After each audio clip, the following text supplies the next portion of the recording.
Actually, the latest statistic is that it's 1 in 5. When we started 8 years ago, it was considered to be 1 in 8. Now it's 1 in 5. I don't even think that's right. Our research is showing that it's probably far closer to about 1 in 3, if not even higher. And I think in the UK right now, there is an 8-year waiting list to get diagnosed for certain things. And so it's very, very difficult for a lot of individuals. And so there's a huge discussion about how do we improve that, or are there other ways to do that, or why do we even care? Like, why are we even putting labels on this stuff? Let's just acknowledge that we all are different. Well, thank you so much for coming in, Kay.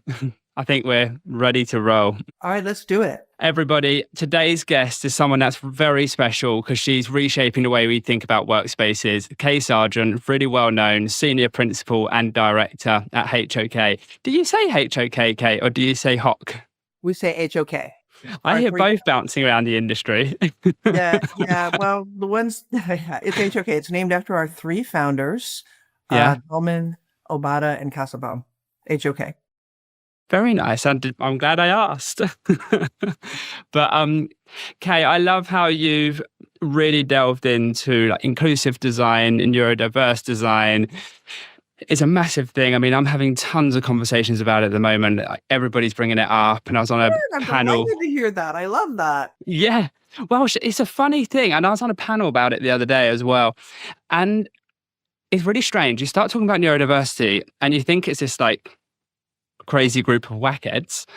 And everyone's talking about it and like the sort of the effects of it or how it translates into everyday life. And I'm sitting there thinking, definitely relate here.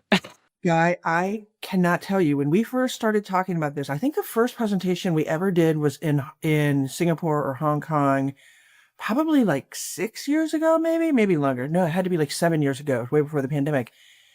And I had to prepare my colleagues because I said, every time I present on this or share, there's an aha moment that somebody has in the audience and people start to relate to this. And I think this, people have said, what is happening now that all of a sudden the numbers of people that are neurodivergent is increasing so much? And I don't think it's actually increasing. I think it's the awareness is coming off of something that has always been there, but that we either just suppressed or wrote up as something else or just tried to ignore. And now people, I think, are realizing that we all think differently. We process things differently. And we have just all been muddling through trying to, kind of be that average person doing the average thing. But I don't know who that is anymore. And so I think we're just embracing who we really are. It's so funny to hear that because when I was on the last panel, you can see everyone in the audience nodding, like loads of these like aha moments like you're saying. And you're thinking, yeah, there's about 25% of people, but it's so hard to get diagnosed or whatever. You probably know the stats better than me, of course, but yeah, I actually, the latest statistic is that it's 1 in 5. When we started 8 years ago, it was considered to be 1 in 8. Now it's 1 in 5. I don't even think that's right. Our research is showing that it's probably far closer to about 1 in 3, if not even higher. And I think in the UK right now, there is an 8-year waiting list to get diagnosed for certain things. And so it's very, very difficult for a lot of individuals. And so there's a huge discussion about, okay, well, how do we improve that? Or are there other ways to do that? Or why do we even care? Like, why are we even putting labels on this stuff? Let's just acknowledge that we all are different. Even if you're neurotypical, and by the way, calling somebody typical has never been a compliment. But even if you are neurotypical, every single one of us is being impacted by the built environment that we're living in. Light, temperature, sound. And so this isn't about the fringe group that is a minority. This is about sensory processing, cognitive well-being to maximize human performance so that everyone can thrive. Yeah, I'm really glad you brought that up so early on because that is actually something that I'm really passionate about as well, in the sense that it's so often thought of as this small minority group, which is not a minority group. It's like, I've never heard this 1 in 3, maybe higher, but that sort of shows something. And then secondly, it's how everybody benefits, which is what I think a learning piece that everybody needs to kind of see, I guess. Yeah, I think there's two sayings, kind of like if you design for the edges, you get the middle for free, or when you design for the extreme, um, you benefit the mean. Every single one of us is going to benefit if we create environments where we have more control, options, and choices about the types of spaces that we're in. Yeah. Have you had any, because you've got like extensive experience in that, have you got any examples of when something might have seemed like a niche specialist thing for this neurodiverse group, but actually just turned out to be a huge benefit to absolutely everybody that was occupying the space? I could give you a long list, but let me just pick 2 or 3 of my top favorites. Focus rooms. You know, now it's almost like guaranteed that almost any space that you go into, but 10 years ago, those were kind of a novelty. You didn't really have that. And just this notion that every now and then we just all need to be able to cut out the noise, and to be able to focus and concentrate. But I think we also need to realize that not everybody is hypersensitive, a sensory avoider. There are some people that are actually hyposensitive or sensory seekers.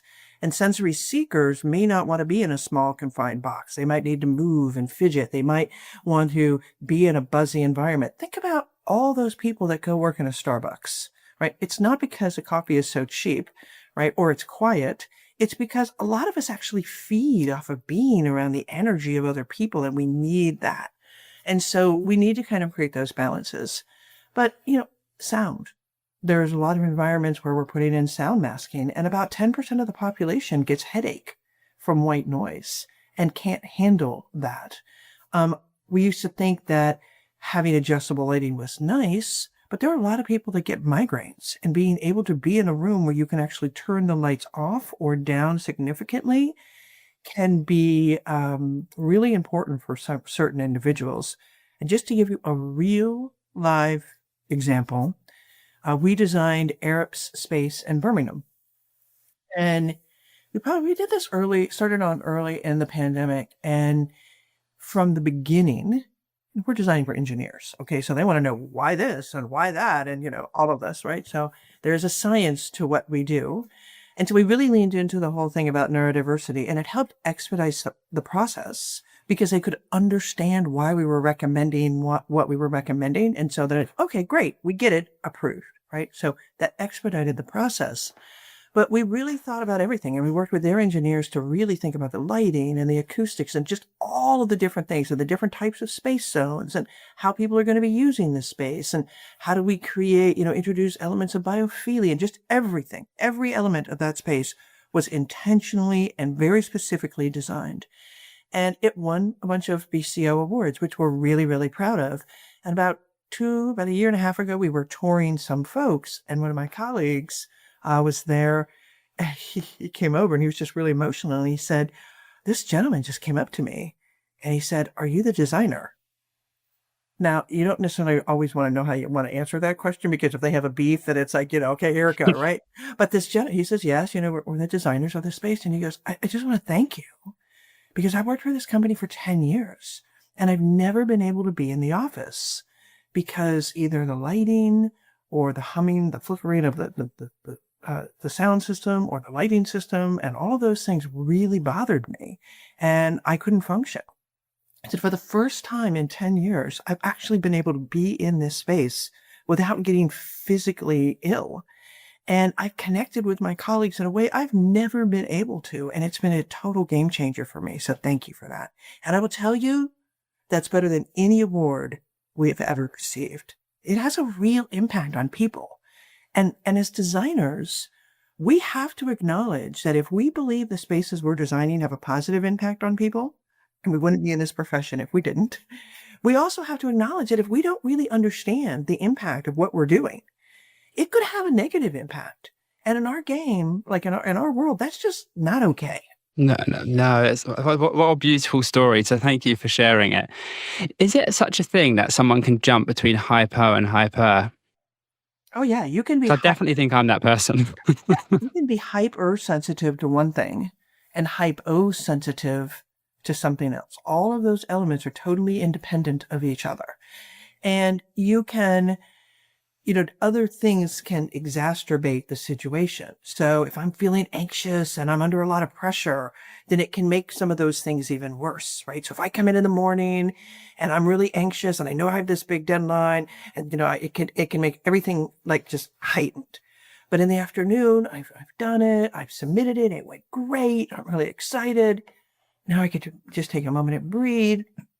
And you might need a very different type of space later on. And so think about, just as humans, our moods. Sometimes you're in a great mood, sometimes you're not, right? Sometimes things are agitated, sometimes things are not. Your environment, there's all kinds of things that are impacting us as humans. And we need to acknowledge that not only do we have a whole variety within ourselves, but just across the spectrum of people. And so this whole notion that I can design one space that's going to be right for everybody all the time is just so ridiculous that we need to break free from that. Yeah. You were going to tell me 3 spaces that you thought were the most eye-opening. You gave me focus pods. I'm definitely not letting the other 2 go. Yeah. So focus pods, Yeah.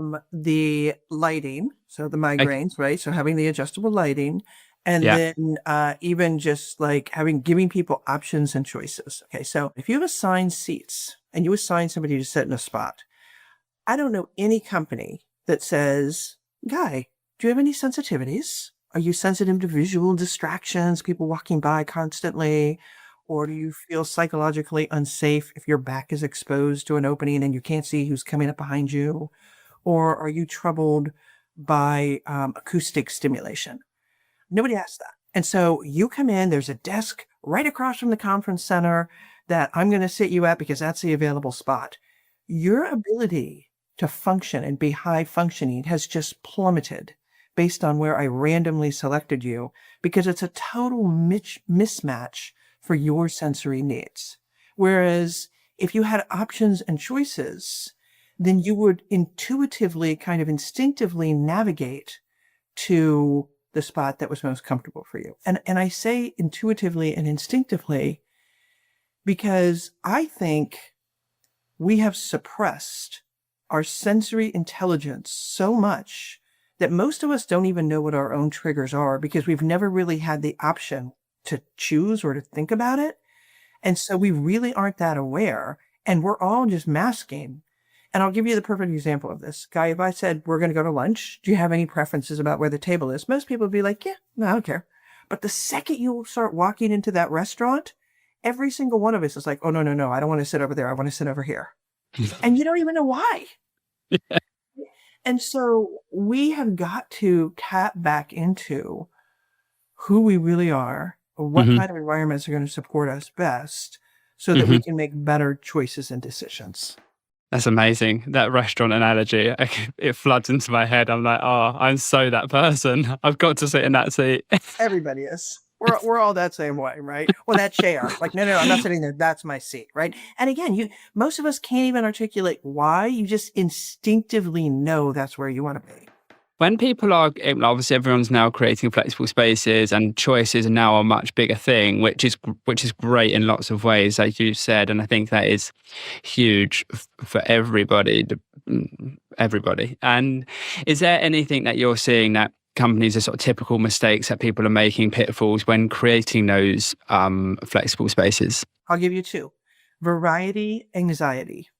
Okay, so if you give people too many choices and it's too chaotic and confusing, and it's not legible, or you can't really comprehend it, then that's another stressor. Okay, so we have to be very structured about this. It's not just randomly throwing a bunch of things in there.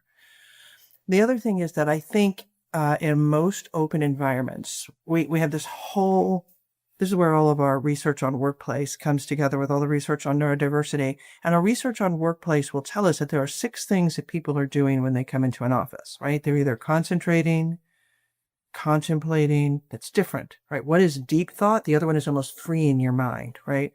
So it's kind of the opposite. One is kind of process or communal work, things you're doing in a group setting. There's creating, congregating, and socializing. Okay. So having the right mix of that kit of parts and those modalities is important. And we want to have a hyper and a hypo version of each one of those as best as we can, or even kind of zones within zones, right?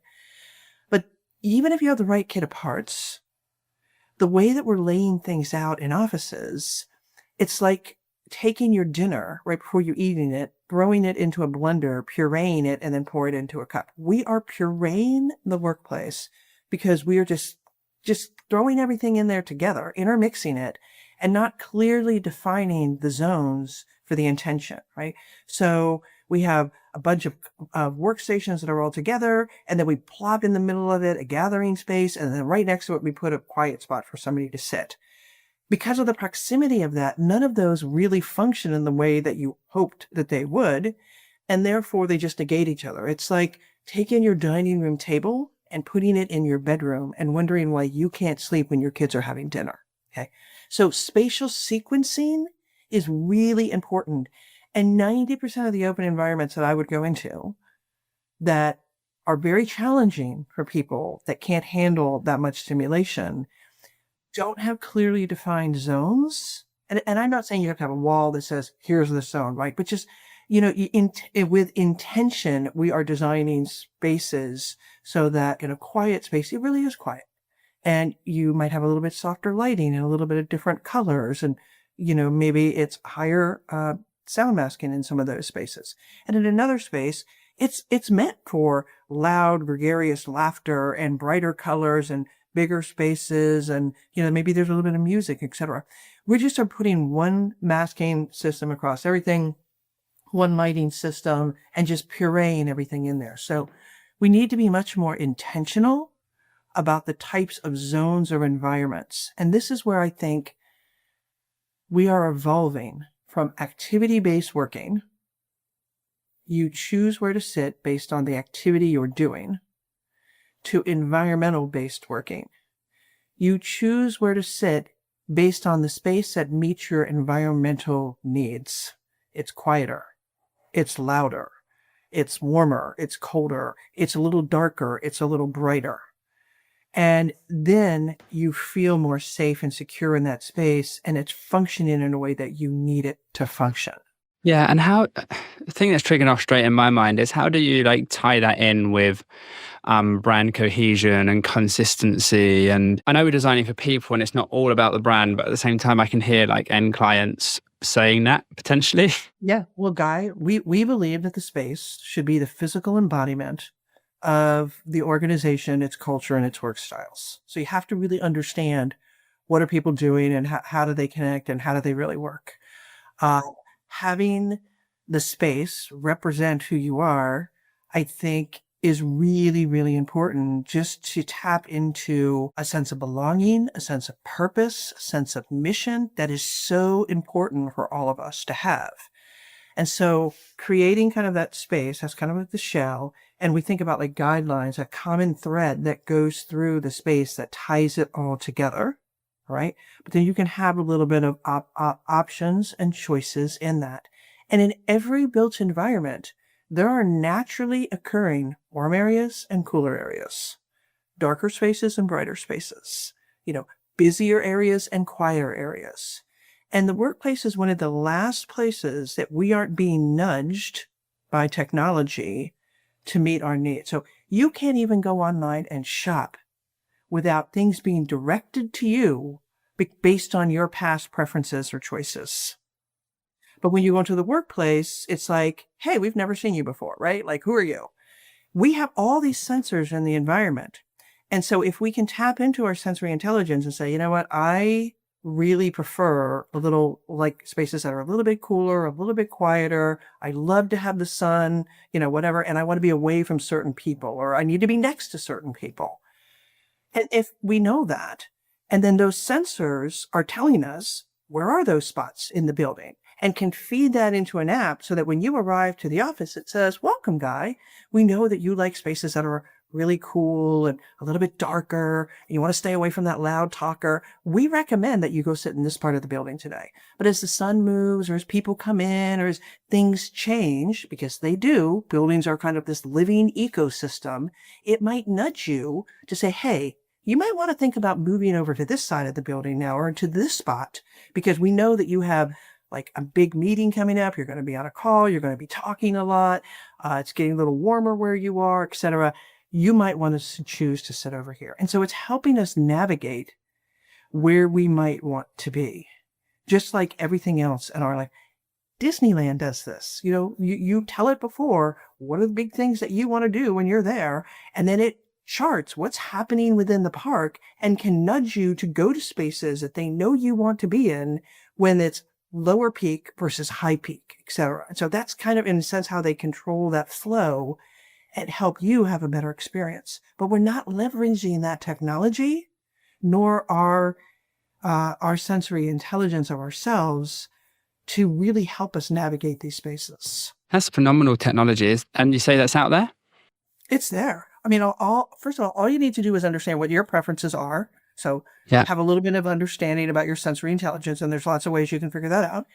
And then the sensors are already collecting all that information. So it's just about feeding that information to you. And we're working with a few software developers right now that are really kind of taking this to the next level. But rudimentary elements of that already exist and are kind of out there and can help nudge us to spaces. Yeah, I mean, sure, the technology is there. I just haven't heard someone using it in such a proactive manner, Kay, to be honest, which is great to hear. Like, user experience, that's phenomenal. Is there any brands you can share, or is that something that you can't? There's a whole bunch that are emerging, and I wouldn't do anybody justice if I started to pick one or two out. But I would say Unwired Philip Ross is really glued into what a lot of those sensory elements are telling us and kind of tracking it. These things, Guy, are evolving so quickly, it's kind of overwhelming. It truly is. When you think about the number of apps and sensory things that are out there today, it's kind of overwhelming, I think. No, yeah. No, it's amazing to hear. We have cars and have had them for years where you can start the car before you even leave your house, right? It's by the time you get down there, it automatically unlocks because of a fob that you have in your pocket. And everything in that space is preset to your conditions. So you get in there, the music, the lighting, the seat position, the steering column, the temperature, everything automatically adjusts to you. You sit in your car for about a half an hour, get to your workplace, you walk in, and we're all crawling around on the floor trying to find an outlet. Like, we have not leveraged technology to the fullest extent to enable better human experiences. And that means we have to tap into what is it that we actually need and what are our preferences. And then designers need to create spaces that can provide that tied in with that technology. But it's all there. We just haven't connected the dots. Yeah, one of my questions I even find personally, but I know is a big topic, is always signage. And I think what you're talking about is just like sort of dynamic signage and in the rawest form. Like, it's probably not very complimentary to call it that, but it's really just helping people navigate the place to the best optimal. Let's call it wayfinding, right?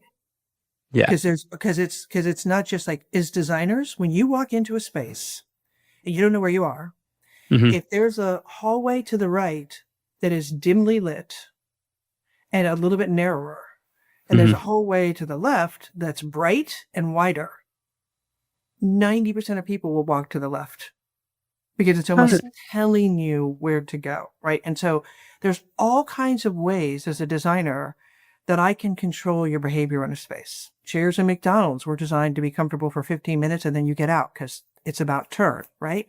Where Starbucks originally had these big, comfy sofas that you could barely get out of, because who wants to go to a coffee shop where nobody is, right? And so the way we design everything in that space is kind of controlling your behavior. And if we really can tap into that and understand that. But the challenge with signage, this is why I'm going to change it to wayfinding. The challenge with signage is we kind of, as designers, will jokingly say, if you have to put up a sign, we didn't design it appropriately in the first place. Okay. And not everybody can read. Not everybody can see. And sometimes too many signs can be overwhelming. So when we are designing, and we're taking these principles and we are including them in every kind of space imaginable. So when our team was redesigning LaGuardia Airport, one of the things is that anxiety you have when you're in an airport because you don't know where am I going? How far is it? Are they boarding? Are they not? What's happening? Right. And so they intentionally tried to say, can we design an airport with as few signs as possible to make it obvious and clear to people? And of course you have signage, but, not just throwing signs everywhere and overwhelming people. Because if there's too many signs, then you can't process them all and you miss them, right? And so you literally can come in on this level and you can look over the airport and you can see, oh, there's my gate. They're not boarding yet. And I know how far I have to go and I know I don't have to run. Okay. Or, oh, there's a quiet space that I can just go and sit off to the side for a minute and just take a breath. And the areas are designed very distinctly. So the areas that are meant for people that are just kind of waiting have lots of biofeedback. They feel like more like a park than a thoroughfare, right? And so we need to start embedding these principles that help people intuitively navigate spaces without having to throw up a bunch of signs. Because little kids can't read. People from a different country may not be able to understand our language. People that are blind, people that are just overwhelmed, people that are chatting at you, right? So we have to incorporate this into the way that we design spaces. Yeah, no, I feel like what you're saying about the technology thing is, I know it's been there for a while and I get the whole car analogy like big time, and we just haven't incorporated it. But I do feel that it's like something that we aren't seeing mainstream at the minute that we should be seeing mainstream in the next 5 years. I think you know. Is there any other emerging trends or changes to the workspace? I don't really like trends because it makes it sound like it's coming and going. So, but any kind of emerging changes that we can make to our workspace, because the world is moving so fast, and is our workspace keeping up, is the question. Yeah, I think we're seeing taking the elements that are already there and using them a little bit more intelligently. So really leaning a little bit more into color theory and really leaning more into, I guess another thing that's really important is visual clutter. And so this is really a big topic right now in education, because they now are identifying children at an early age, and such a high percentage of kids. I think it's there's a study in the UK and in the US where more than 50% of people in their 20s identified as being neurodivergent. And so when you think about a traditional elementary school or lower grade schools, they tend to just be these visual clusters of just so much overstimulation. And then we wonder why kids can't focus and pay attention. So as an adult, I go in and I'm like, oh my God, like I'm overwhelmed with all the things. And so it's about being very intentional about what we're doing, making sure that there's visual order, not visual clutter and chaos. Even in open environments, people tend to be overwhelmed a lot by visual clutter and things that are out of sync and out of order. So having a logic to things, making things legible and making it so that they can actually navigate through spaces is really important. And, we lean into the color theory, we lean into lighting, acoustics, all of this. And I think the biggest challenges that we're seeing right now are acoustics and lighting and temperature.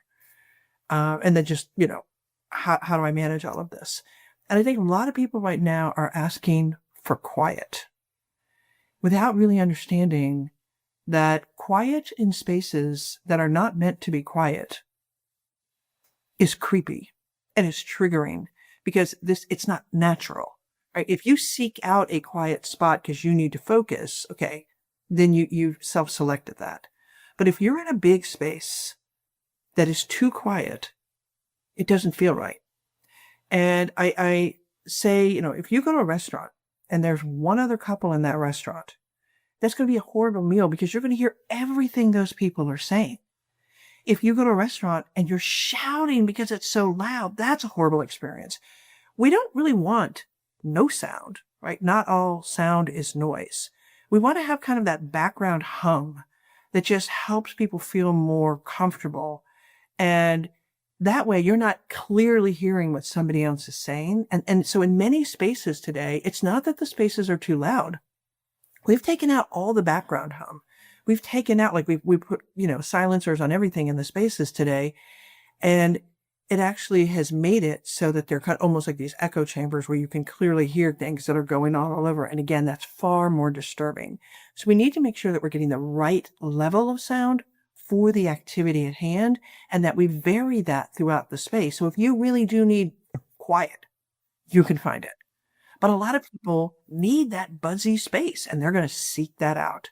I was with some people the other day, and they literally said, one guy said, yeah, like if I really need to focus and concentrate on something, I go into the public zone where there's all this buzzy stuff, and I just feed off of that energy, and I get lost in that hum, and I can just like just go for it. And the other person was like, no, no, no, no, no. I need total silence, and I can't have anybody walking by or any visual distractions.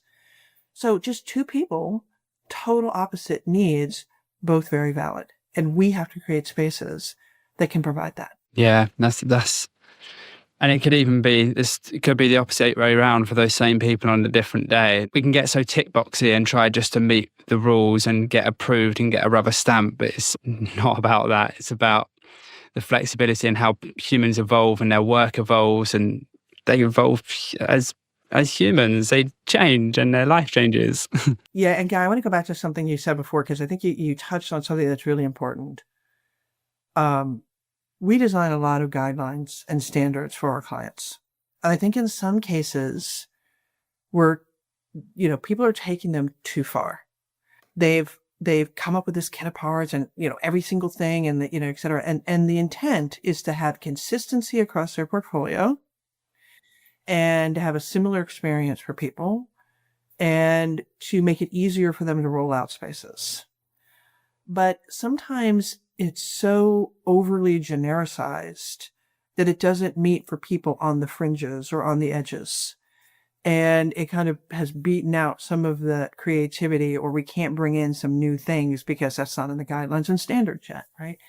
And so I question, are we doing these to make it easier for you to roll out space? Or are we doing it so that it's better for the people that actually have to occupy it long term? And the focus should be on the people that are going to be there long term. And so I think we have tried so hard for so long to design the, spaces that would accommodate the average person doing the average thing. I don't know who that is anymore. I really don't. And I think we need to break ourselves free and to allow ourselves to color outside the box every now and then, and to get a little messy, because we as people, we're messy and we're complex. And so I totally understand that whole need for, you want that consistency of experience and you want to be able to roll things out. But man, we have to be able to have a little flexibility and fungibility, and it needs to be able to accommodate those people on the fringes. Otherwise, what we are doing in our industry is the equivalent of saying, all right, everybody gets a size 10 gray unitard, whether you're man, woman, child, 80-year-old, big, small, whatever, everybody gets the same thing. Good luck, right? We can't do that anymore.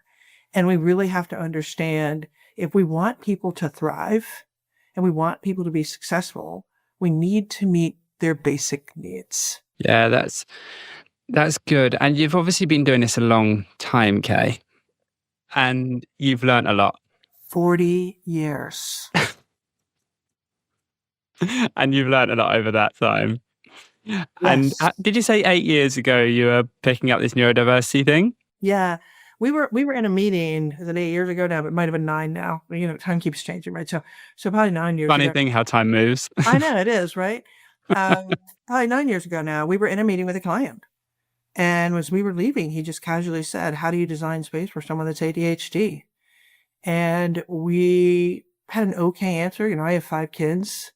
And I've been a designer for that time 31 years. So had designed all kinds of crazy spaces on the planet. Had a pretty good answer, not a great answer. And we wanted to know more. So we started to dive into this. And what we found is there was all kinds of information about what neurodiversity was and why we should invite neurodivergent people into our organizations because of all the benefits that we're going to get from that, but not a lot about the space. And it's, so what we're doing is we're taking a freshwater fish and we're putting them in salt water. And so if you're not addressing the built environment, you're setting those people up for failure.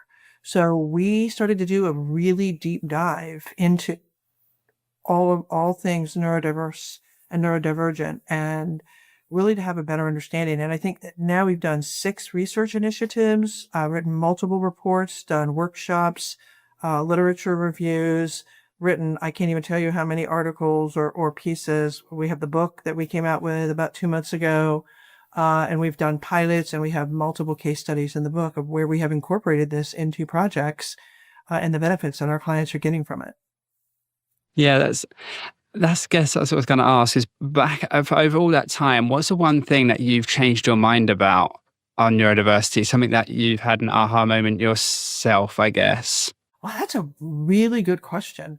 I would say for me, the aha moment was when we brought our workplace research, because we've been doing that for years and years and years, and simultaneously, when we collided the two of them together.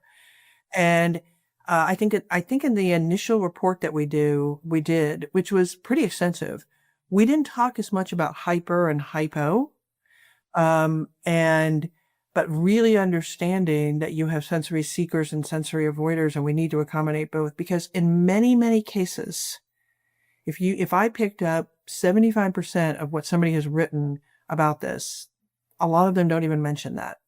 And many cases, they just assume that everybody is hypersensitive, meaning we're all being overwhelmed by the environment.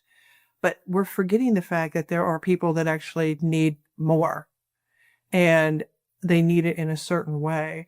And so it's easy to design a space that's all one thing. The challenge really comes when you have to design for both. And we can do that. We just need to understand that, and we need to understand that there's this whole sensory spectrum, and every single one of us is neurodiverse. We're just not all neurodivergent. And what might be annoying for someone that's kind of neurotypical can be debilitating for someone that's neurodivergent. And it really does impact every single one of us. I think that's one of the biggest misconceptions, is that what we're talking about is for a small group of the population. It's for every single one of us. I like that you said neurotypical is not necessarily a good thing. I think it's absolutely brilliant. Average. Oh, you're so typical, guy. You're so typical. Was that ever a compliment? No, it's not. In fact, I hate the whole language. And that's the other thing, I think, in the 8 years or 9 years that we've been doing this, the language has changed. And there's a lot of sensitivity around the language. And there's, some people prefer person first identities. Other people prefer, identity first language. And so it's a little bit of a challenge, but I just think that we are all neurodistinct. We're all a little bit different. We all think differently. We all process things differently. We feel differently, etc. We're all neurodistinct. And we really, I think the more that we can make people realize this is not about them, it's about a we, then I think that's really important. Yeah, that's fantastic. I would literally ask you about 50 more questions. I love your answers. I love how composed and how deeply researched and intelligent it all is, Kay. It is truly so enlightening. But time is not on my side. And as always, I get into these conversations and I'm just rolling, and then it's like, you have to kind of clock off. But before you go, I want you just to tell the guests a little bit about your book. A year ago, we were speaking at South by Southwest, and we presented on this topic the last several years. And I mean, we're on this whole roadshow speaking because awareness is important. And so trying to get that awareness out there. And a publisher was in the audience, and she came up and she asked us to write the book. And in all honesty, I really thought I was going to get through my career without ever having to write a book. Truly, Despina and I think, are the two that are like, let's make a bond that we're never going to write a book. And I broke that bond. Sorry, Despina. But she asked us if we would do it. And unfortunately, a colleague of mine was there with me and was like, sure, we'll do it. And the reason we didn't want to write a book is because I learn something new every day. I really, truly do. And, but we realized that we had so much information, it was important to get it out there. And so we had to get really clever in the book. Like, we put links to a lot of the research. So if people want to go deeper, they can. But we kind of say high level in the book on some of that. And we have a whole list of considerations that we have created, but it's a work in progress. We're still learning. We're still digging into acoustics more, and we're still doing research initiatives that are helping us define this.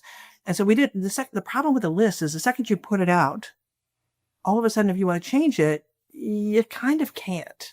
So we put a QR code in the book to the list so that if you were to call me tomorrow, guy, and say, oh my God, Kay, I just read this amazing report about acoustics, and we really should be thinking like this way and doing this, I can say, oh, that's amazing. I can update our list in real time. And we wrote it also. We had a big conversation. There is a tremendous amount of research and intellectual property that we put in this book. And there are a lot of people that are like, why are you giving that away to all of our competitors? But my fellow frenemies, other companies, are not my true competitors.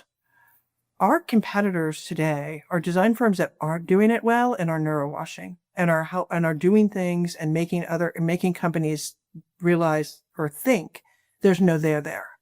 Right. And we've had multiple companies call us and say, hey, we had this other company. We know about Neurodiverse. We had this other company try to help us. And just really nothing came out of it.